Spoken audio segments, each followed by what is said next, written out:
ആദില നൂറയും അക്ബറും തമ്മിലുള്ള പ്രശ്നമാണ് ഇപ്പോൾ ലൈവിൽ സംസാരിച്ചു കൊണ്ടിരിക്കുന്നത്. അക്ബർ ഈ ഒരു സംഭവത്തെപ്പറ്റി അറിഞ്ഞേ ഇല്ല എന്നാണ് അക്ബർ പറയുന്നത്. നിങ്ങളെല്ലാവരും കേട്ടിരുന്നു, ഉമ്മ സംസാരിച്ച് നിങ്ങളെല്ലാവരും കേട്ടിരുന്നു എന്ന് ചോദിക്കുന്നു. അപ്പോൾ ആദിലയും നൂറയും പറയുന്നുണ്ട്, ഉണ്ട്, അങ്ങനെ പറഞ്ഞിരുന്നു, സരികേച്ചിയൊക്കെ ഉള്ളപ്പോൾ അവരെല്ലാവരും തന്നെ കേട്ടിരുന്നു എന്ന് ആദില പറയുന്നു.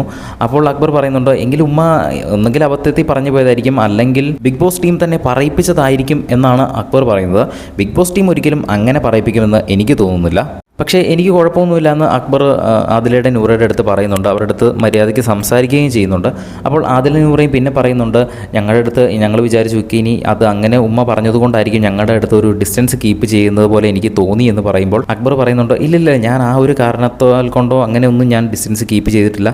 പക്ഷേ അപ്പാനിയെ നിങ്ങളൊരു നിഴലായിട്ട് നിങ്ങൾ ആ ഒരു ലാലേട്ടൻ വന്നപ്പോൾ വോട്ട് ചെയ്തല്ലോ, അതെനിക്ക് ഇഷ്ടപ്പെട്ടില്ല. ഞാൻ അതുകൊണ്ട് എനിക്കൊരു വിയോജിപ്പുണ്ടായിരുന്നു എന്ന് അക്ബർ പറയുന്നു.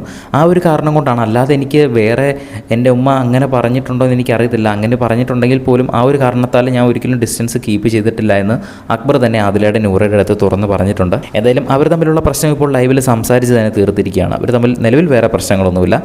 ബിഗ് ബോസിൻ്റെ കൂടുതൽ ലൈവ് അപ്ഡേറ്റ് നിങ്ങൾക്ക് ആദ്യം തന്നെ ലഭിക്കണമെന്നുണ്ടെങ്കിൽ നമ്മുടെ ചാനൽ ഒന്ന് സബ്സ്ക്രൈബ് ചെയ്യുക. വീഡിയോ ഇഷ്ടപ്പെട്ടാൽ ഒന്ന് ലൈക്ക് ചെയ്യുക.